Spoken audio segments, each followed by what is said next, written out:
You're listening to the Woman of Value podcast. You are about to hear the story of a woman who is following her dreams and passions and creating positive change in the world. Well, all my life since I became aware of myself as a little girl, I have been on a journey of figuring out what's wrong with me. And I feel that this is a very common question, existential question for girls and women. What's wrong with me? Why am I not fitting in? Why am I not, right? We're always trying, as you said, to fit in and feel comfortable in our skin. And of course, I didn't know when I was growing up that I was living in the patriarchy and nothing was wrong with me, something that I teach now. Dr. Valerie Rein discovered Patriarchy Stress Disorder, which is the PSD, and she created the only science-backed system for helping women achieve their ultimate success, happiness, and fulfillment by healing the collective inherited trauma of oppression. Her best-selling book, Patriarchy Stress Disorder, The Invisible Inner Barrier to Women's Happiness and Fulfillment, and her healing programs have helped thousands of women go from surviving to thriving. Welcome, Valerie. Thank you so much, Sandy. It's a joy to be here. It's great to have you. And you've been on my other podcast on Last First Date Radio, and I am going to be on an episode of your podcast too. So you brought out stuff in me that nobody else has, which is the sign of a talented interviewer.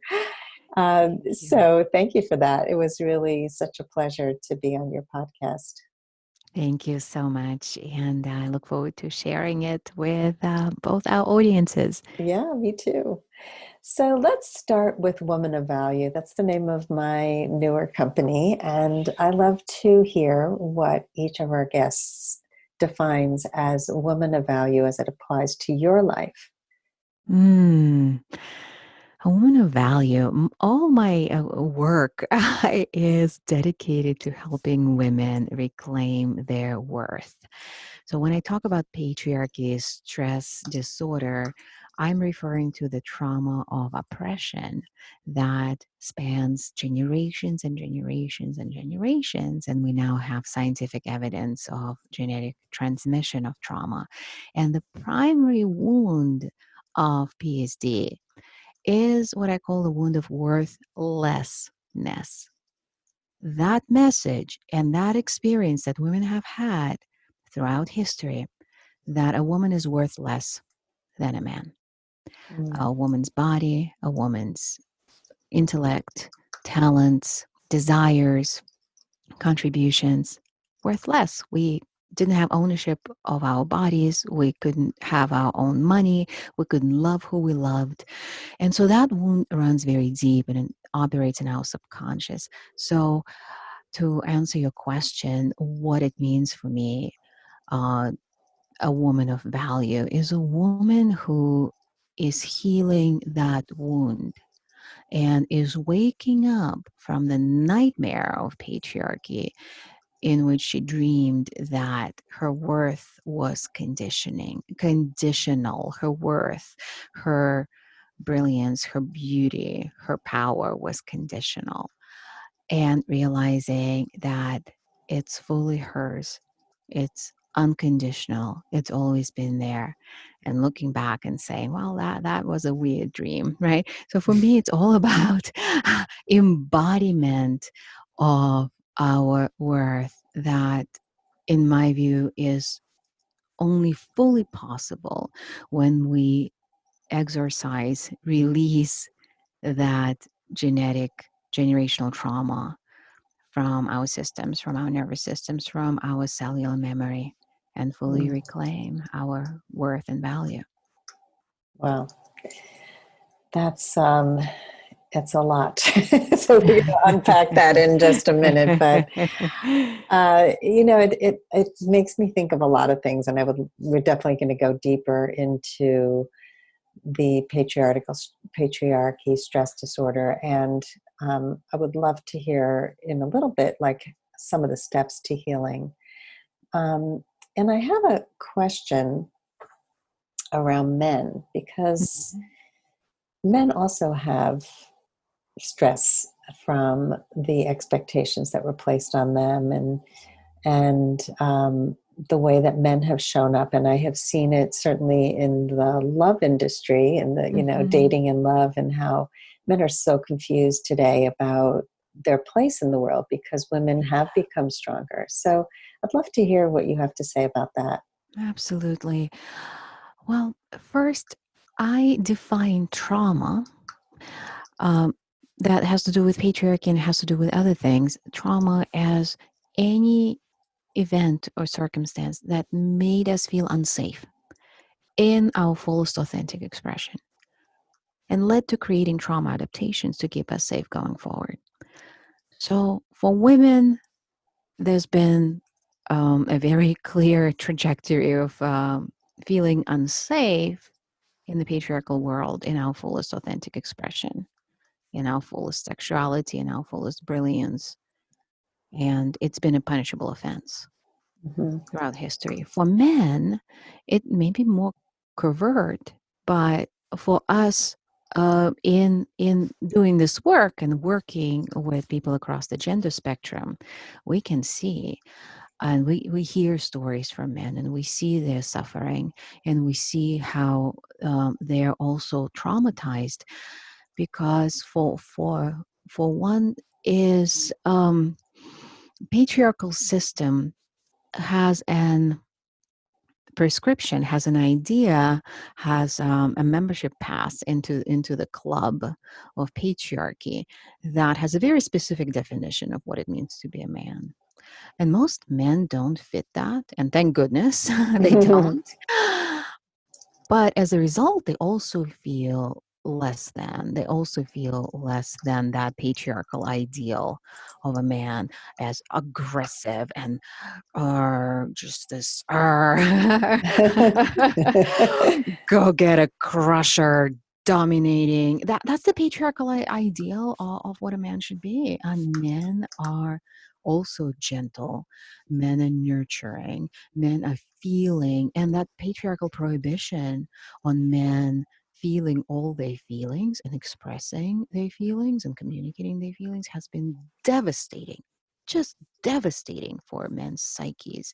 And uh, I can go on and on about how it shows up, but you and I know how it shows up in relationships and how people across the gender spectrum are dissatisfied. And at the core of that dissatisfaction, looking through the lens of trauma is unprocessed trauma because it creates defenses. We protect our vulnerabilities, and it's a big barrier to intimacy. Yeah. Yeah, so it's interesting. So the patriarchy has affected men and women. And Yes. I never really looked at it that way because you think patriarchy is male.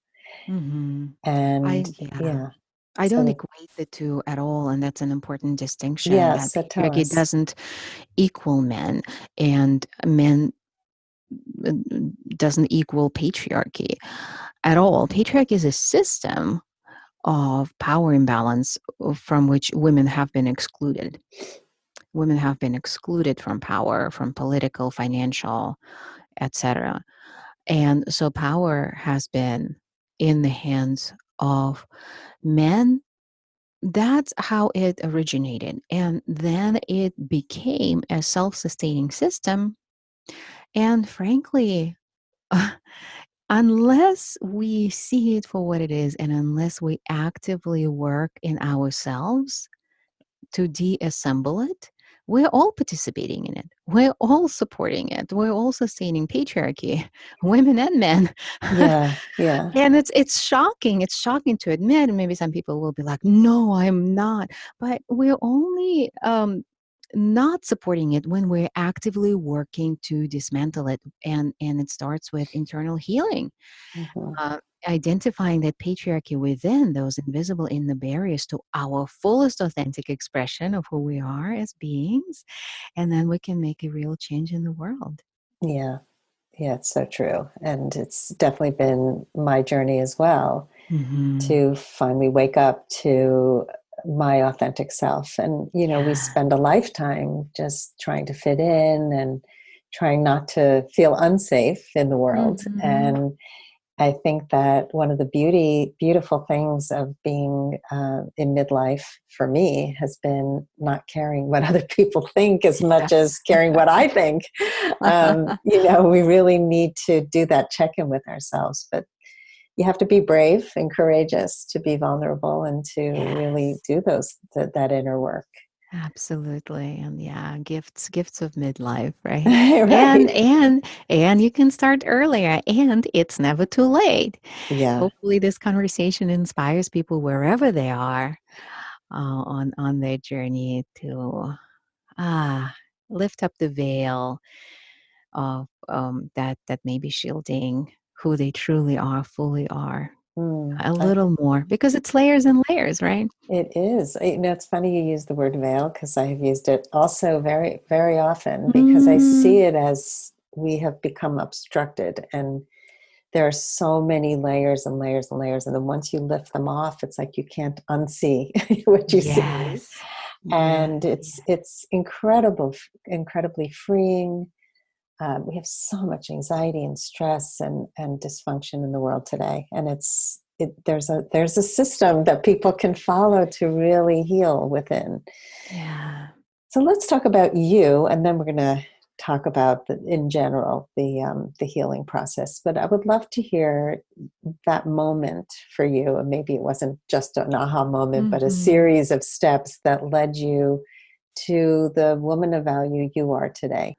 Well, all my life since, I became aware of myself as a little girl, I, have been on a journey of figuring out what's wrong with me. Mm. And I feel that this is a very common question, existential question for girls and women. What's wrong with me? Why am I not fitting in? Why am I not, right? We're always trying, as you said, to fit in and feel comfortable in our skin. And of course, I didn't know when I was growing up that I was living in the patriarchy and nothing was wrong with me, something that I teach now. And so I didn't know it. And I thought that I just felt the feels and I thought the thoughts that I'm just not good enough. And I had anxiety that was incapacitating. I had major depression. I was suicidal Mm. as a young adult. And that journey took me to discover serendipitously yoga. That was my first experience with mind body tools. That I remember that first yoga class that I took, that I finally was able to stay through the end and get to the final pose of Savasana. And for the first time ever, I felt differently. I felt more in my body. I felt more safe than I have ever felt before. And it gave me a sense of, oh my gosh, there's something that's possible that I'm not being taught in my psychology programs Mm. or in therapy. So I followed the breadcrumbs and started studying with mind body pioneers of mind body trauma resolution at that time. And I started teaching that to my clients, and they were having big breakthroughs. But the irony was that I wasn't fully using these tools for myself because I didn't think I had trauma, ironically. And it was through a crisis awakening. I actually ended up in the ER with symptoms of a stroke. Wow. And yeah, the diagnosis was thankfully, quote unquote, just stress. And it really got me so curious about what was going on because I didn't feel stressed. And the dots began to connect when the research started coming out on generational transmission of trauma. That trauma is transmitted through the DNA. And that was my big aha moment that, oh, women have been oppressed for thousands of years. Oppression is traumatic. Trauma is genetically transmitted. So this is the trauma we're all dealing with in different ways. And it drives stress, it drives anxiety, it drives thinking, what's wrong with me? Mm-hmm. And the answer to all of this in healing that. So that's how I began reclaiming my worth, not through outer achievement. I had already checked off all the boxes that the society told me I needed to do to feel happy and fulfilled. And guess what? I didn't feel happy and fulfilled. Yeah. Shocking. I didn't feel unhappy either. In fact, I didn't feel much of anything, right? I didn't even feel stressed. I was a dead woman walking. And so that wake up call, that crisis was really um, truly deeply life changing. And that discovery of PSD that now gave me a path to that true worth and value that's unconditional. Yeah. Wow. That's quite a journey that you've taken. So within your own family, because you're saying it's in the DNA and it's generational, Mhm. where do you trace it back in the matriarchy or in your family? Mm. Well, um, if we think of trauma as not just life threatening experiences, but anything that made you feel unsafe in your fullest authentic expression, we can see trauma everywhere in our everyday experiences and certainly what we've inherited. So much, right? The rabbit hole runs deep. And when I start working with people, the first step that we engage in is actually taking a bird's eye view on every layer of trauma, where it comes from, including our families. And just as an example of one layer that recently came into my awareness was when I was doing this work, I was using these tools. My body remembered the experience of being inside my mother's uterus Oh, and feeling my mother's anxiety and fear in wow. my body. Obviously, I didn't have a cognitive concept of what that was, but my body was feeling unsafe. And it was getting a message that the world is not a safe place and I don't want to be there.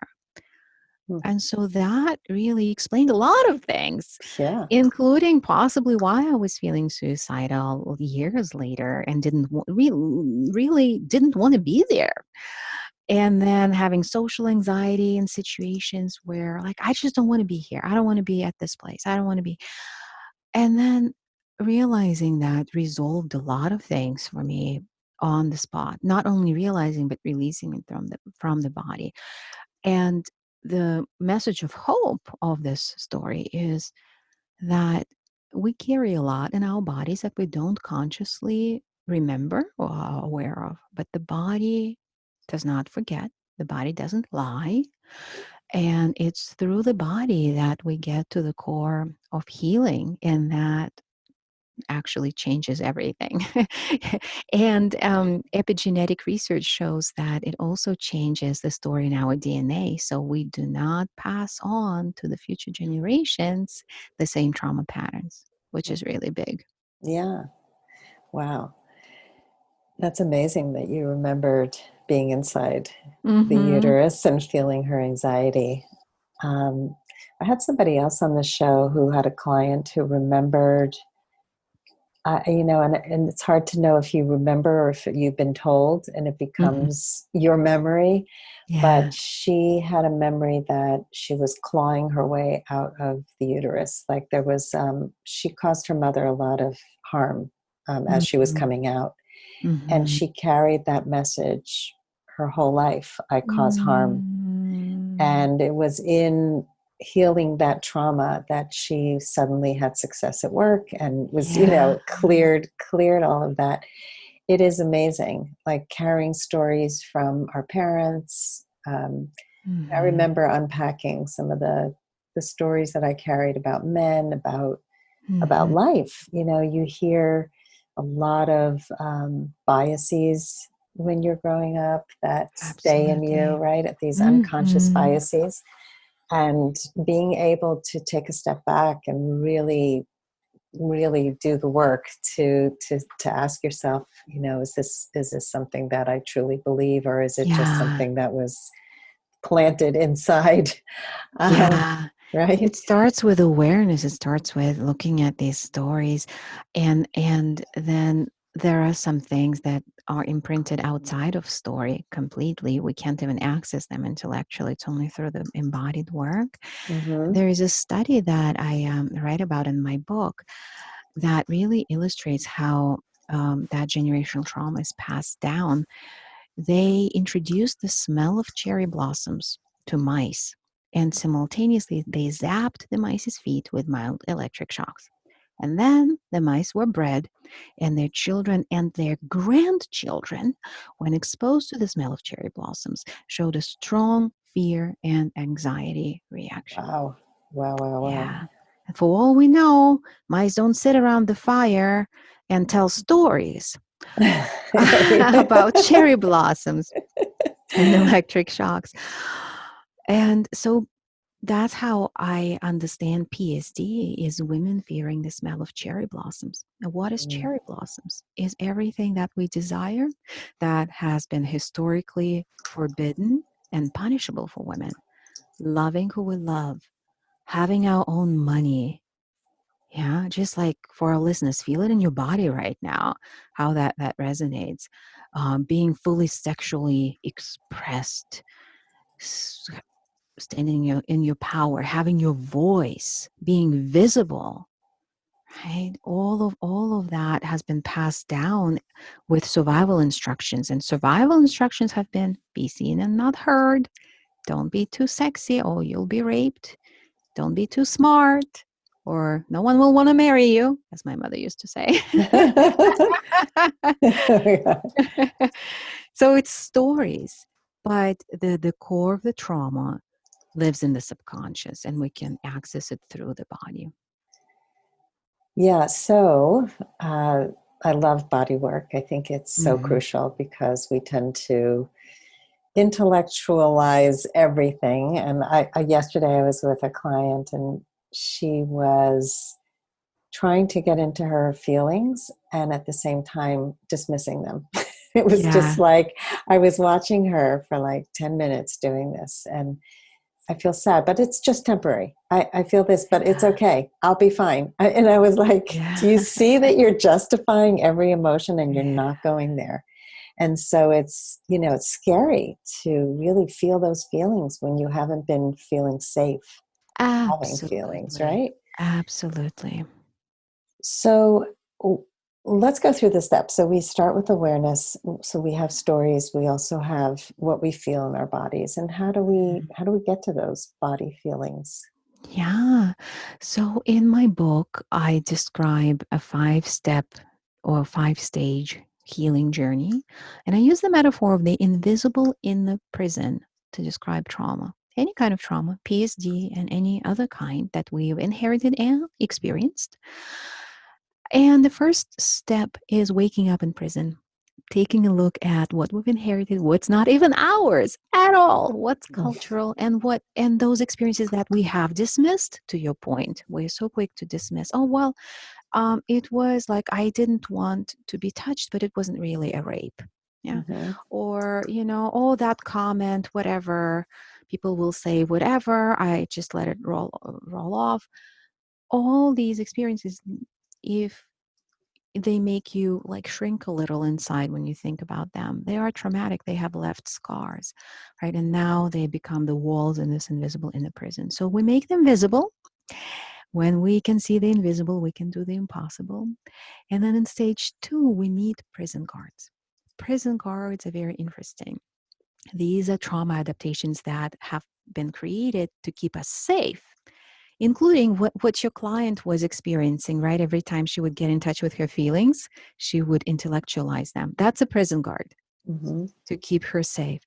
So stories, thoughts, the inner critic, the imposter syndrome, they're all prison guards. And also they show up in the body. Oftentimes the body stops us from reaching for our desires. There are so many women with adrenal fatigue right now, with autoimmune conditions, can't sleep, don't have energy, or too much energy, anxiety, depression. all that stuff in the body, inflammatory conditions, hormonal imbalances. They're also prison guards because our nervous system, when it's in trauma reaction, it creates a lot of stress and it manifests as these conditions. Then, on the level of actions, they also show up. They either keep us from reaching for what we want through distractions and addictive behaviors, or we go into freeze and can't move forward at all. We feel stuck, lack of clarity, etc. Right? So after we've met the prison guards, we don't fight them. We recognize that they have been there keeping us safe. And instead, we evolve our relationship with them to that of appreciation and create that embodied safety so we can move toward our goals and dreams and have the life we desire, the relationships, the business, the vision, whatever we desire. So, stage 3, we evolve the prison guards into bodyguards using mind body tools so they can keep us safe on the journey. And then in stage 4, I call it digging the tunnel. We go through the layers of healing trauma. And that's more hands-on work. I recommend people working with a practitioner. We do this work at retreats and with our private clients. So I also have recommendations on my website for finding a local practitioner if it feels more supportive and appropriate. And stage 5, savoring freedom. That's an interesting stage because we emerge from the invisible in the prison. And what we discover is, well, now I can have it all. And what happens? Self-sabotage. Yeah. Right? You saw that coming. I did. Self-sabotage. I call it pleasure police that pulls us over whenever we're breaking the speed limit of how good can it get.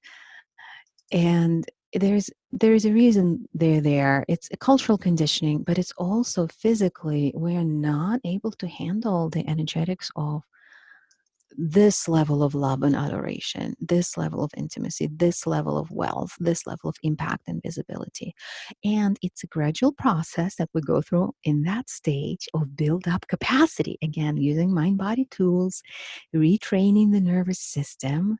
So basically, we are upgrading our vehicle in this Formula One race from a Toyota Corolla circa 2000 to a proper Ferrari, Maserati, or a rocket ship if you desire. So that's how we work with this. Mm. Wow, interesting. So the prison analogy is great. I love the digging the tunnel and getting out. And it's so true. I remember the Marianne Williamson quote about we fear our greatness. We fear Yeah, our bigger self. It is exactly. so scary. And I remember myself, like years ago when I was a working artist, I would have these visions of having some company buy a line of, one of my designs, Mhm. and then I was going to get really big, and then I was going to not know what to do with my bigness, and it was Yeah. like this cycle of self-sabotage because it's easier to be in this little bubble and comfort zone in my smallness. And then there came a time when I couldn't do that anymore. And now you can see it was never your fault or shortcoming. No. It wasn't even about you. And hopefully, our listeners are getting this message now. There's nothing wrong with you. You are not holding yourself back. Right. That invisible in the prison, we were born into it. And it's not our mother's fault. It's not our grandmother's fault. We can heal for ourselves and for them and for the future generations. And thank you so much for sharing your story. And it's so inspiring that you just couldn't do it anymore, right? Keep yourself in a small bubble. Yeah, it's that Anais Nin quote about the staying tight in the bud. That there came a Yes, time when you couldn't do that, like that was too painful. I And love I that. everyone I know who's kind of gotten out of the bud and has found their bigger self, really, it's just, it's like you feel that stuckness, and that stuckness feels like a trap. Exactly. And you finally realize I've got to get out. I don't care what the Yeah. cost is. The cost has been too great to stay small. Yeah. Yeah. Amen. Yeah. Absolutely. Yeah, I'm so with you on this mission. Mm-hmm. I just think that there's so many people hiding, and you can feel it. You can feel when you speak to someone and they're shrinking and they're trying Mm. to take up less space and Yeah. not be fully present. And I want to shake them and just there's so much Yeah. in there, So right? much. So much. And that's the opportunity that the world doesn't have right now. The world doesn't have the opportunity of being fuller, brighter, better because people are shrinking and dimming their light. And again, it's not our fault. And we have the opportunity now. We are the first generation of women who both have the opportunity to play big in the outer world, and we have access to tools for inner work that Hmm. previous generations did not have. So we just need to realize that we need both. We embrace both opportunities, and we dive in, have the jailbreak Yeah. experience. So whatever language we use for our transformational work. Yeah, I love it.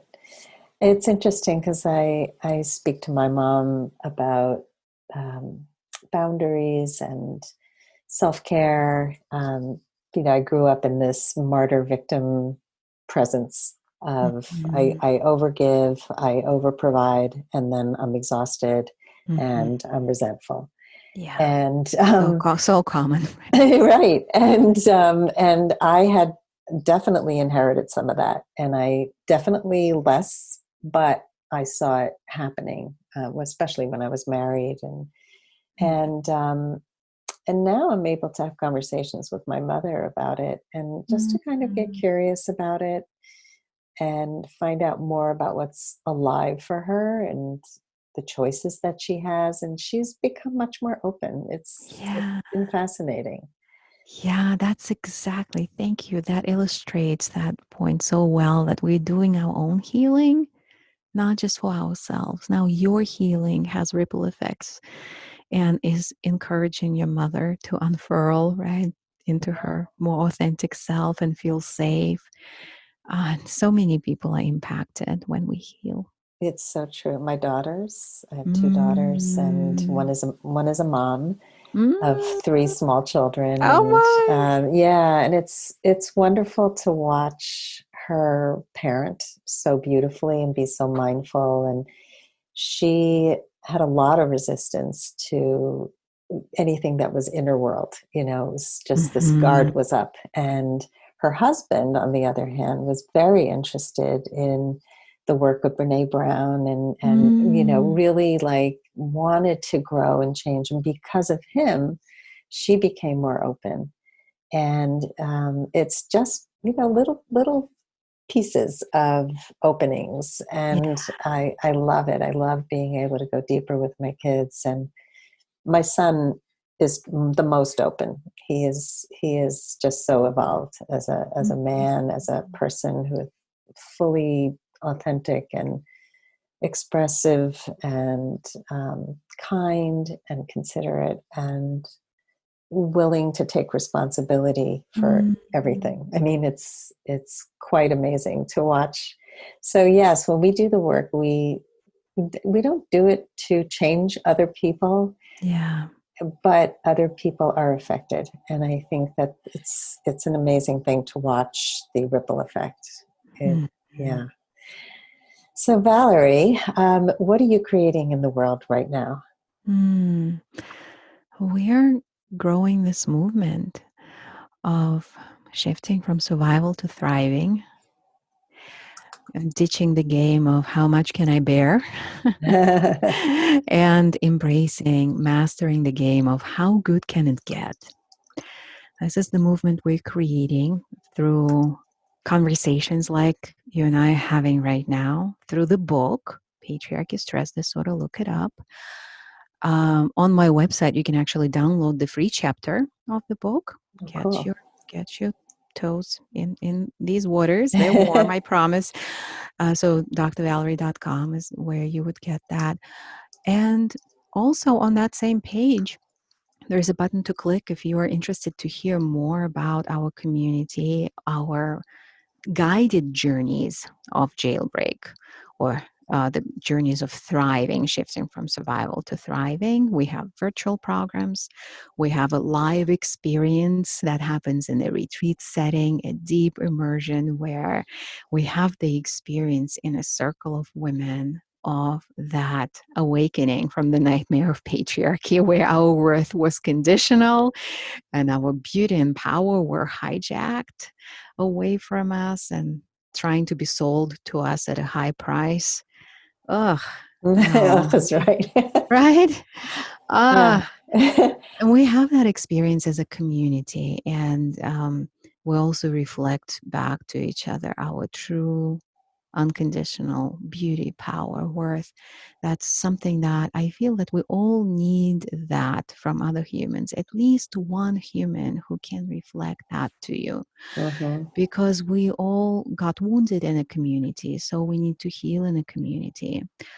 And that is what we are up to right now. So I hope Mm, if it resonates with our listeners right now, please get in touch. yeah, drvalerie.com, get on the mailing list, follow me on social. I'm mostly on Instagram, Dr. Valerie Rein, but also on Facebook and a little bit on LinkedIn. But don't hesitate to reach out. I definitely will put all the links in the Uh, show notes to Thank everywhere that you. you can be found. Thank you I so actually was just speaking to a former client of mine who was looking for a retreat, and I couldn't think of anything that would be good for her, but this would be perfect. so And glad. she definitely is a recovered people pleaser, Mhm. and someone who just got married for the first time at age 58 or so. Mm. And she really transformed with the coaching we did, and she's always Yeah, looking for further growth. And I think this would be wonderful for her and we for many other people. So, would welcome her with open yeah, arms, and oh, that's would let wonderful. anyone who resonates with this journey. Yeah. So, I'm just going to ask you a few more questions and then we'll wrap. This is the lightning round. So, so fill in the blank. I used to think I wasn't blank enough. Fill in the blank with anything. Beautiful enough, smart enough, good enough, thin enough, Mm, lovable enough. Yeah, goes on and on. enough. It's so sad that so many of us walk around like that. One of my clients just bought a ring for herself that says, I am enough. Beautiful. Yeah, I love it. Love it. What was the number one thing holding you back from becoming a woman of value? Mm. PSD, those Mm, stories, those prison guards about, how I'm not enough. yeah. The trauma in my body and my subconscious. Yeah. What is the best advice that you can give to a woman who wants to become more empowered? Hmm. Is question everything. Question Mm, everything you've learned. Know that, at least intellectually, allow for the possibility that you have always been and always will be a woman of value. No one can take it away from you. It's not conditional on how much you've accomplished or whether you're single or married, whether you have children or not, how much mm, money you have, what race you are, what weight you are. Unconditional, always your birthright. And then dive into the healing work, whatever healing work allows you to embody that belief, that new belief. mm. Great advice. And finally, Valerie, how would you like to be remembered? I like to be remembered with big smiles. Big smiles. I would like for people thinking about me and the work that we've catalyzed in the world as something that brought a lot of joy, a lot of happiness, a lot of fulfillment, humor, lightness, levity, pleasure, excitement, expansion. And yeah, so that the memory of it would just bring up a big embodied smile. Mm, that is a wonderful way to be remembered, and the exact opposite of who you were when you were younger and depressed and anxious and contracted. Yeah, So I indeed. am, yeah. So wonderful that you have gone on this journey, and not only for yourself, but now you're bringing it to so many in many different ways. So thank you so much for being here today and sharing Thank you. your work, your beautiful work with us. Truly a pleasure. Thank you so much for great questions, Sandy. That was a phenomenal interview, and I look forward to sharing it with our listeners. And Yay! please talk back to us. I mean, do leave comments, do get in touch with us, because we are all in this together. If you would like to step more fully into your value, grab a free copy of The Ultimate Guide to Becoming a Woman of Value on my website, thewomanofvalue.com. Just click the link at the top of the homepage. And if you haven't already done so, be sure to click the subscribe button in your listening app. And if there's something in this episode that inspired you, please share it with others, because the more we share these inspirational stories, the more women of value we will have in this world. I'll see you next time.